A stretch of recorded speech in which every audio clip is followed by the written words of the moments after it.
Hello and welcome back to another episode of SSO Next. So today we're talking about the very important topic of cost. I know that a lot of you guys in the shared service industry have been placing value and generative AI, even automation, as a key buzzword for the last few years, but what we've seen so far in 2024 is that cost is back, and it is the number one priority, right kind of just above service excellence for shared services and outsourcing and GBS industry. We found that from our most recent State of the Industry survey. But this time cost is slightly different. It's not really that shaving off cost savings wherever the opportunity lies. It's much more of strategic, in line with the long-term company goals, in line with the purpose of the organization. So today I wanted to kind of get on two experts to talk about that. About how cost is back, about what we can do to solve cost savings, the fundamentals of cost saving, but also new strategies that we can employ to save costs within our own organization. So today I've got Phil Searle back on the podcast. If you guys are regular listeners, you'll have heard his fantastic podcast about generative AI and the most recent one that we did about the top trends to look out for in 2024, both which are available in the podcast directory, so you can go in and look those up. As you'll know, Phil is the CEO of Chazey Partners and their Chief Transformation Officer, so he does have a wealth of experience within shared services and GBS. And he's joined by Lee Coulter, who I actually had speaking on my conference something like 12 years ago. So it shows how long I've been with SSON. But Lee is the global head of transformation at Chazey Partners. He has a fantastic level of experience and industry that he brings to shared services, and he's had roles such as CEO of shared services at Ascension, CAO at Kraft Foods, and Chairman Emeritus of the HFS Sourcing Executive Council. But mostly I know for his fantastic work on intelligent automation and really being one of the pioneers in RPA. So it's great to have you on the podcast, Phil and Lee. Wonderful. It's great to be here, Sally, and we're looking forward to the discussion. Absolutely. So I'm gonna kind of kickstart with Lee. I really want to know about you, from your perspective, about cost and really how you see that. So cost is back. What does that mean? So, this is, I think, as we look at the last 30 years of shared services, cost was a primary driver in the beginning, and then it became about effectiveness and capability and access to skills and de-risking and a whole host of other things that became the stated primary reasons, with cost always being in the background. What we're seeing with the current the economic uncertainty, the geopolitical conflict, COVID hangover, cost is back as a primary driver now. And if I'm putting my CFO hat on, I kind of look at costs in primary buckets. So I look at my labor costs, and those are direct labor and indirect labor. And I look at cost of goods sold. So what's in my supply chain? Is it an information and services supply chain? Is it a direct supply chain? What are the input costs and my logistics costs for delivery? What's the cost to sell? And then I look at my cost of money. So the cost of capital, we've all seen interest rates move markedly in the last several years. So the first step, I think, for our conversation today is to kind of begin to break down what do we mean by costs and what is attainable kind of in the short term. I know, Phil, you and I were having a conversation about this a couple of weeks ago, and you had some thoughts. Yeah, so thanks, Lee. And first of all, while I'm going to have the opportunity, I wanted to welcome Lee to Chazey. Lee and I have known each other for a long time, probably at least 15 years. So it's great to have you on board, and thanks for the intro. Very excited to be here. Yeah, Sally, and which you explained Lee's excellent background. So cost. I mean, I was actually reflecting on your opening comments, Sally, and so to build off what Lee just said, cost never went away. It's just back on the agenda at the top again. It's back on the forefront of the agenda. It was interesting you said strategic. I think that's absolutely important. We're not talking about the old days of, just take out 50% or 30% of the labour pool. It's about strategic costs. So that's actually a reflection of shared services GBS when it works effectively is it's part of the strategic discussion. So, and the other thing I would say is the front, middle, and back office. It used to be very back office limited. Now it's front, middle office. So the cost is never went away, but it's back at the forefront. But to your point, Sally, it's different. It's not the old your mess for less stuff. And so just to build on what Lee was saying for a second, cost has a number of components. As Lee said, you've got the sort of what I call labor, you've got the supply chain, you've got working capital, but it's really also about cost in terms of efficiency and productivity as well, and it's in terms of quality of process. So again, it's broader. So cost, I'll just say, cost never went away. I think it's changed, though. It's evolved, and it's actually more strategic. And I completely agree with how you described that, Sally. So that would be my initial comment back on that, Lee. So for the second. Yeah, well, I think you're on a key point there, Phil, which is the fact that this is now strategic. So for every dollar we're spending, are we getting the most out of it? If I use a medical analogy, we talk about operating at the top of our license. So you're paying a physician, this much money. Are they spending most of their time operating at the top of their license? And when we talk about strategic, taking advantage of your investments in labor, you really have to look at what do you have people doing? And maybe later we can talk about this elimination of low-value work, because I think there's another component of strategy, and I think this separates. GBS and SSOs are a major strategic component of the operating model of an enterprise to get people operating at the top of their license. So as we segment work, as we break work down, as we find the right level of resources for the right kinds of work, the objective there is that everybody is operating at the top of their license. And obviously, then we introduce new tooling and a whole host of things there. But I think what I've seen, and Phil, you might have some impressions here from talking to some of our clients, is that cost is now, I need some measurable cost out this year. I have to go after something this year, non-trivial kinds of costs. So this isn't just I'm freezing your raise pool for 3%. This is very different. What are you hearing from our clients? Yeah, I mean, so a few things you just said there, Lee, which are critical in my opinion. Operating model. It's all about operating model, right? It's not about just eliminating cost in that sense. But to your specific point you made, there is an immediate need to take out cost. Yeah, we're absolutely, to your point, we're seeing that with a number of our clients where yes, we need to reduce the cost to serve. We need to reduce the cost to providing business support to the front office. A lot of companies are in that space, whether that be cash generation. So how do you do that? I think is your question. And effective GBS shared services, it is well positioned to do that because it's already operating in that mindset. The problem is if it doesn't. One thing I often say about, I'm sort of going on a tangent here, Lee, but one thing I always say about GBS shared services, it's not an end in itself. It's there to support the business, right? So, that's right. And you can get hung up in yourself. But anyway, GBS shared services from a cost perspective, well, it's already geared to reduce costs, right? It's got its own process improvement. It's got Lean Six Sigma. It's got automation capabilities, COEs and IA. So it's already an engine room for reducing costs today. And really, it's about leveraging that. So that. I am going to go back to what you just said. I think it's really important. Eliminating non-value add is critical in this, and I think GBS and shared services are part of that. And then actually, as you think about costs, you mentioned labor.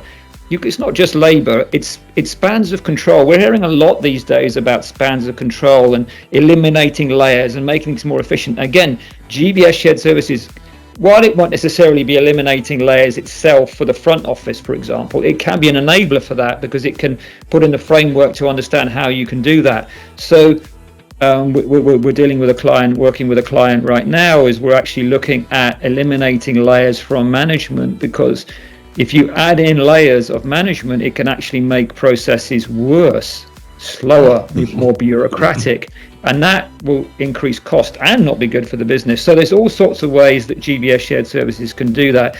I just think one of the important things when we talk about cost takeout, even in the short term, which is what you were referring to, is it has to be sustainable. So what I would say in the past is okay, you can do cost takeout. You can do you can get an org chart with a highlighted pen is where I describe it. So somebody says we need to reduce the cost of finance by, I'm making this up, by 30%. So somebody goes, yeah, I know how to do that. Give me the org chart. They get out a yellow highlighter pen and say that can go, that can. No, that's not sustainable. So it's about, I'm going to circle back. It is about operating models. So how do you do that through an operating model where you have to understand activities, you have to understand drivers, but you can do that quickly. That doesn't have to be a delayed process. So there's a lot of that going on. To your point, clients and companies are looking at that. So I think there's all sorts of ways GBS shared services can assist with that. So I'll pan that back to you at that point. Yeah, well, I think there's enterprises have spent at least the last 30 years working on costs, right?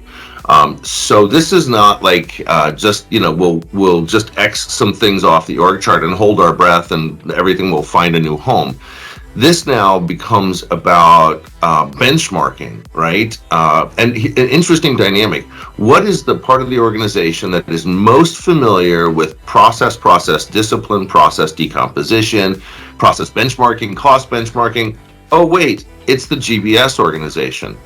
And I would say that there's been some spillover. HR organizations, finance organizations, IT organizations have become more capable at benchmarking, but also at looking at the operating model, right? So just assume that we've taken that 5 or 6% cost out every year, and we've kind of narrowed down on the processes to the point where they're running pretty effectively. The question now becomes, should we be doing that at all?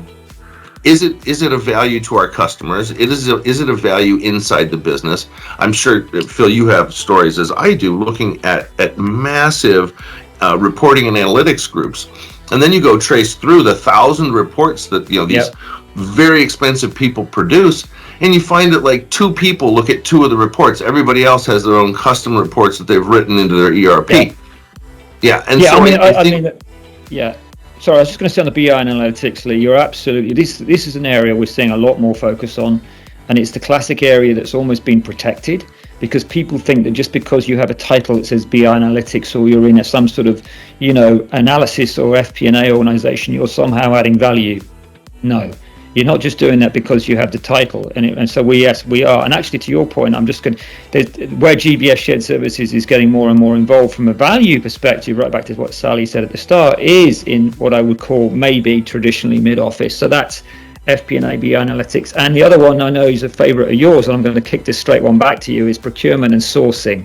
There's such a huge opportunity. So Lee, you and I were discussing that the other day. What would you say about that?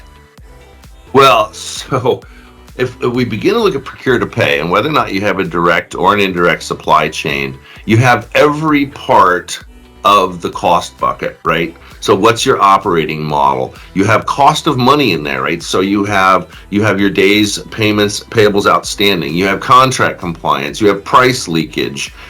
You have your strategic sourcing group and how effectively they're sourcing for things. And these are areas, like if I'm sitting down talking with a CFO, these are the areas that I say, get your shared services team and get together with your supply chain folks, because that combination for the decomposition of the process, for automation, and those are all like efficiency things, but big giant effectiveness things are available, like price compliance. Most people don't realize this.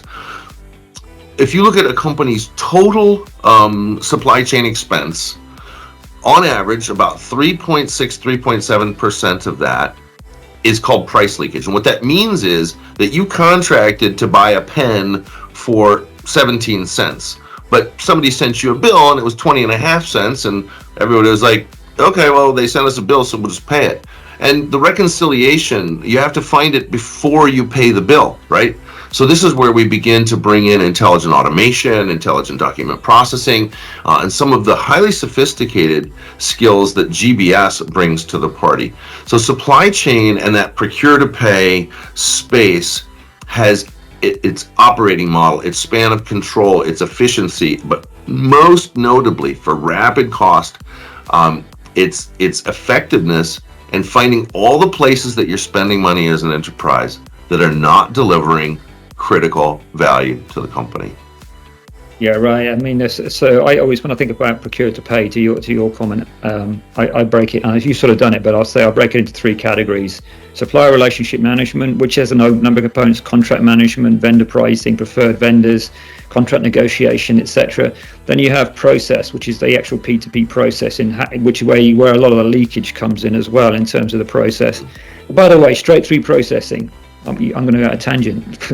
I've been listening to straight through processing for 30 years, and almost nobody does it properly. There are some, but it really hasn't applied as well as it should have done in the P2P space. But there's still a huge opportunity in that space. And then the other thing is some sort of credit recovery or vendor credit recovery or refund, so you can actually go and audit your spend and go and recover. That's money straight to the bottom line. That's money straight to the bottom line. You find the money straight to the bottom line, whatever your sales, gross margin. That hits the bottom line. That's cash. You should be doing that as well as part of your current trend. And just circling back to the BI analytics, I'm going to sort of pivot our conversation here a bit, Lee, to intelligent automation, right? So when we get into the whole BI analytics and generative AI, Sally, to refer back to what we were just talking about. So one thing I've been talking to a couple of companies about is you have all these islands of data and process and organization across your business. Why don't you centralize that? I mean, in a sort of COE, I don't really care where it sits, but a COE type of structure, leverage like a large language model type of infrastructure and have feeds into that from an external source, which is relevant data, and actually have that engine pump out relevant information and analytics for your business.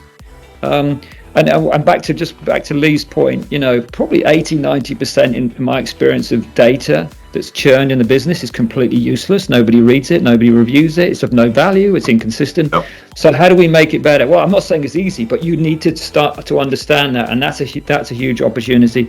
And as I just continue around the IA space, GBS shared services is at the forefront, should be at the forefront of that, working with your IT organization to set up a COE and leverage the ability. And just one other comment, because I know we haven't got a lot of time, but when we start talking about BPO, right, Lee? BPO, your one-time hit and cost reduction, back to cost reduction. How you do it? Oh, let's go and ship it off to a BPO provider, or if it's internal captive, we'll go and put it in a lower cost location. Well, yeah, you get a one-time benefit from that, and that's fine. Right. But the conversation is much more today about sustainable transformation. So all the engagements that we see with BPO or captive is how do we do the one-time cost reduction, which can impact this year's operating statement, but how does that become sustainable ongoing? And that's critical. Right. And then the second thing is what I call the hybrid FTE, right? So the offshore outsourced FTE is now longer not just a person, it's a technology too. So you can have a hybrid FTE that's performing an FTE of activity, but some of it's provided by a person, some of it's provided by automation, and that can dramatically reduce costs, 50, 60, 70%, not overnight, but 50, 60, 70% of which some will be achieved this year. So anyway, I sort of went off a couple of IA spaces as well. Yeah, well, I think you're onto something. Go ahead, Sally. I was just going to say, I think it really resonates with what we see in our state of the industry, because we're seeing a lot that even though there's a focus on cost reduction, it doesn't mean like a lack of investment in technology. So we're seeing like an even increase in investment in leveraging automation platforms and IA solutions, and that remains like a key objective for shared services in 2024. So how do you kind of reconcile that cost saving, but the need to be competitive and the need to deploy these new technologies that will keep you at the top of your game? Yeah, this is probably an area I started talking about 4 or 5 years ago, kind of gazing into my crystal ball, because as we started with the odd RPA tool, now we have a transformation workbench, right? And we've established tools and capabilities that are capable of significant process transformation. And it's no surprise that the GBS and shared service organizations are the likely home for this, because the most tech-savvy process subject matter experts sit in the shared service center. You've got a PMO that's fully functional. You have a relationship with IT that is unlike any other part of the business in terms of the depth of that relationship. And these automation workbenches, and I really want to drive this home, Sally, are an opportunity for IT to give the business an ability to self-serve, right? So trying to get to the top 10 things on the IT priority list are very, very difficult to do. But what we have a chance to do here is to create a set of tools and capabilities that have appropriate IT controls, appropriate audit and control. They have change management and release management. There's discipline around how you embrace intelligent automation. And there's a group there that's trusted in the GBS to do this and to turn that crank hundreds of times. And saving $1 million at a time, doing it 100 times is very, very, very meaningful. And I think that's why we're seeing this is creating this. Just a few years ago, these capabilities would all have been living in a different part of the organization and rarely brought together. Now they're a part of the same organization and can be chartered, led, and invested in a different way to drive real cost out. I'm sure, Phil, you've seen some amazing results from some of this work. Yeah, absolutely. And it just while you're talking, you're making me think about a few things about how to make that. Well, one thing that GBS shared services and just project transformation is critical. So a few things you said. Self-service is fundamentally important, not just for cost reduction, but for performance. And we live in a world of self-service now anyway. So if an organization isn't self-serving, it's got a problem anyway. And it's interesting. I was talking to another person the other day, and I was saying the traditional sort of siloed old school office-based model with disconnected processes and technologies. If you're in that space, let's take recruitment for example. You're in the recruitment space, everything's automated in the recruitment space or becoming automated, so you have to be really efficient around recruitment, whether you're the recruiter or you're supporting the recruitment. Because everything's self-serve now, and so the technology has to be self-serve. Then I would take a step back and say, but you must always remember that, and this is where shared service GBS can help. To your point, transformation office, PMO, it's about activity, it's about effort. So the classic old school activity-based analysis, right? You need to do a proper old school activity-based. What activities happen where and why, and are they of value, and do they support the mission of the company? And then you cost that activity, and there you go. You've got your cost to serve P2P or R2R or H2R or IT or whatever it is. So do this doesn't ABA. need to be a 10-month project, right? No, it doesn't. A few weeks. Yeah, few weeks. I think people have kind of lost this notion of ABN or ABC as like a rapidly deployable tool. Yeah. Exactly. And it really can be. It's not a time and motion study. People sort of say, "Oh, is that a time?" No, it's not a time and motion study. It's just trying to understand on average where activity and effort in how much it costs. So that's important. And linking back to your benchmarking, you can then compare that to relevant benchmarks. I mean, benchmarks they're to a penny, aren't they? But the relevant benchmark, you can say, well, hold on. If we're at, I'm making this stuff up now, we're 75th percentile on this benchmark. Our competitors are at 50 or 25. Well, you're not going to get to 25th percentile overnight, but you can definitely go from 75th to 60 to 50 within a very short space of time. So leveraging ABA and benchmarking is a tool that I've been using myself for 30 years. And shared services GBS organizations are very, very well set up to add that value to any part of the business and drive out cost. One more thing, but I know we're running out of time, is business case. Financial business case. You have to have a financial business case. Otherwise, I know this is an expression that otherwise you're winging it, right? I mean, if you're just trying to take out costs without a financial business case, you got to track it, and then you've got leakage from that. If you're eliminating activity, well, how does that translate from an FTE to a cost? Whether that cost be a person or a technology or a license or something, how does it transfer from that to the cost? And then, are you sure you've eliminated that cost, or has it leaked into another part of the organization? Yes. Those are all fundamental. They are fundamental, and this is going to sound self-serving, but it is in a way, because I'm leading transformation for Chazey, but at the same time, all my years as a practitioner, find a great partner. Yes. The ability to quickly go into an entire function or department and get in 8 weeks, do a full activity-based decomp on what's happening in there, and then have access to current benchmark data. And I underscore that because some of the benchmarks are moving like 10 and 15% every year. So if you benchmarked 5 years and you're like, yeah, we're top quartile, well, have you looked lately? Because you may find that there's some very big changes that have occurred in there. And I'm gonna connect this back to the beginning a little bit, Phil, which is we're talking about adopting a rapid response strategy for cost, right? So this isn't just cut some stuff, hold your breath, and hope things don't break too badly, right?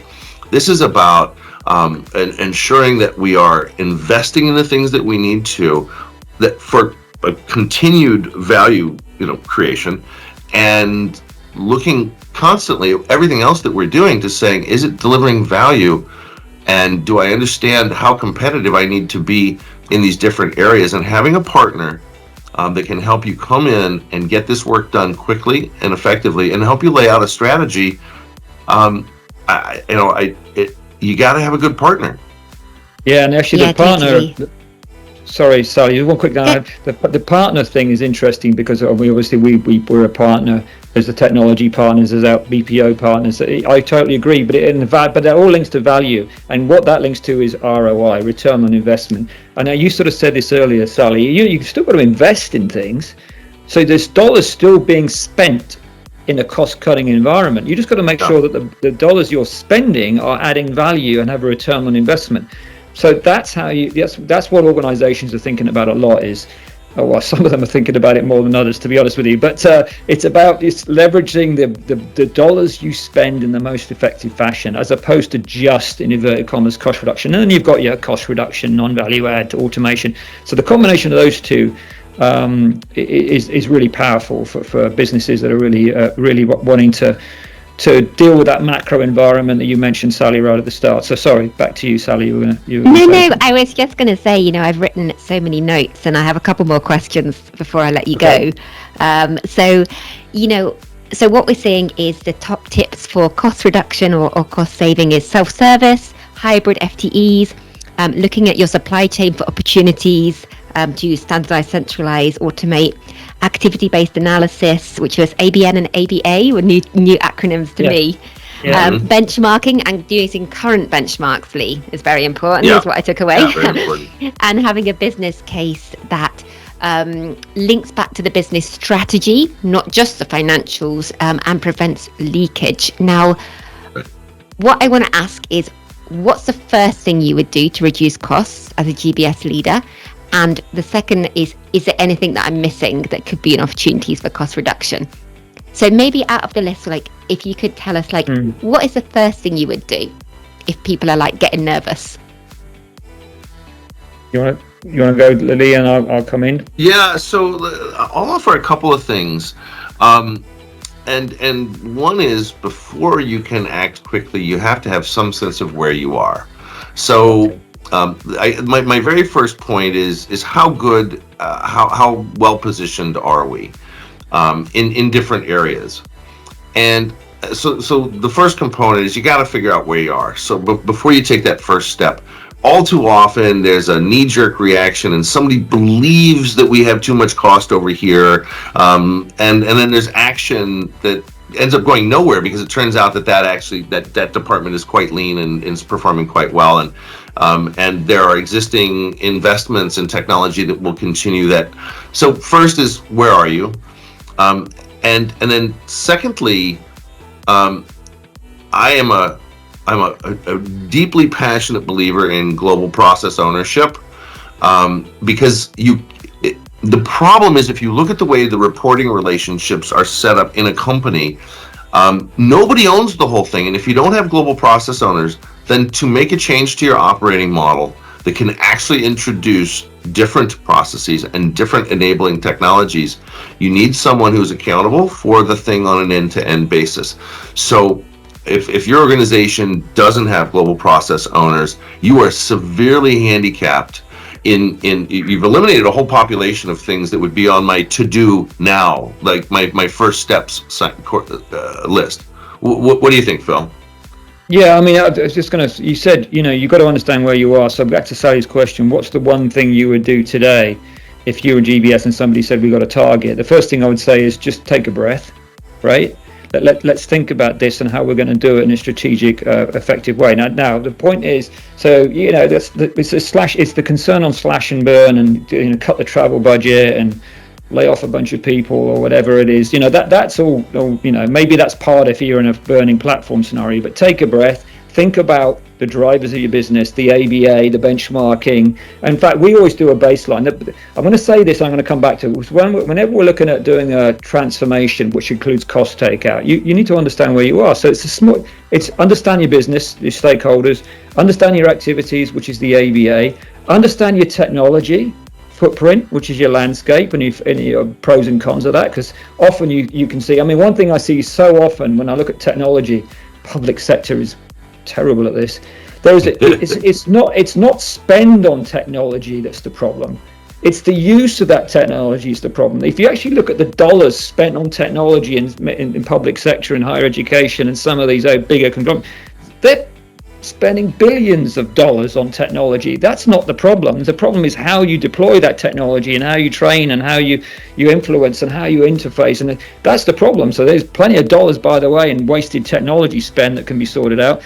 So that's all critical. So and then the last element is your operating model, organizational design, how you structured from a business perspective. Now what I was going to circle back to is that doesn't take very long. Lee said you can do that in weeks. Yeah.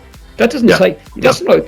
You can have a 2-year strategy and a plan. No, you can do this in 8 to 10 weeks, 8 to 12 weeks. You can understand where you are, and then you can drive very quickly. Okay, these are the opportunities. We call it an opportunity matrix at Chazey, but basically, these are all the opportunities. This is the size of the opportunity. This is the potential benefit from the opportunity, which could be cost, it could be control, it could be quality, but cost in this instance. This is how long we think it would take to implement it, and this is how much we think it would cost to implement it. And you literally go down with our client. We say, would you like to do this? Would you like? And that drives straight into a plan. That can be done in 2 to 3 months. And then you can be deploying. And then, of course, I love this phrase. It's sort of half nonsense, but it's used all the time. Quick wins, right? Yeah. That's like, okay.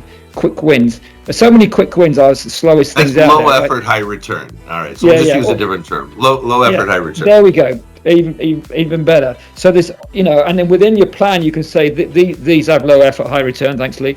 And we can actually flow through those. So this isn't it's not rocket science. This. No. It's not. No. It just needs a robust approach, methodology, and passion and commitment. And on the passion commitment, that means real commitment, not what I call lip service commitment, which is somebody says, that's a good idea, but the first time it gets wrong, I'm going to be down on you like a ton of bricks, right? Well, and it's okay if we do it in your shop, but not in mine, right? Yeah. And this gets back to the global process owners thing, because let's just take the finance function, right? And you look at the different management layers that go up through the controller, through the FP&A folks, and to the actual business unit CFOs or finance leaders, and you look at the end-to-end process through there. Everybody's very supportive of cost takeout in those two shops, but I'm already really, really good. So no need to look over here. And this is where I bring it back, Sally, to like the strategic cost takeout. You don't really have an operating model until you have a global process owner. Those two things you can have one, but if somebody isn't really actually managing to the And so when we look at the cost opportunities and we look at the existing method of operation, the combination of processes and systems used to produce the business, we may say that there's 5%, 10% more efficiency opportunity there. And it's only when you actually back the train up and get onto a different set of tracks that you can go farther than that, because you actually have to change the operating to make things like offshoring and automation and these kinds of things become possible when you have shifted the operating model to one that is more susceptible to these sorts of transformative initiatives. Yeah, absolutely. I think what you say is just right, about the ownership, about the overview, and about employing that data to be able to provide, I suppose, a more objective view of where the improvements need to be made, because having someone say what's wrong in their process, a self-review is not worth the paper it's written on. And you need to come in and have either a consultant, either the data benchmarking, or a global process owner, or preferably all four, look at that and see what the opportunities are.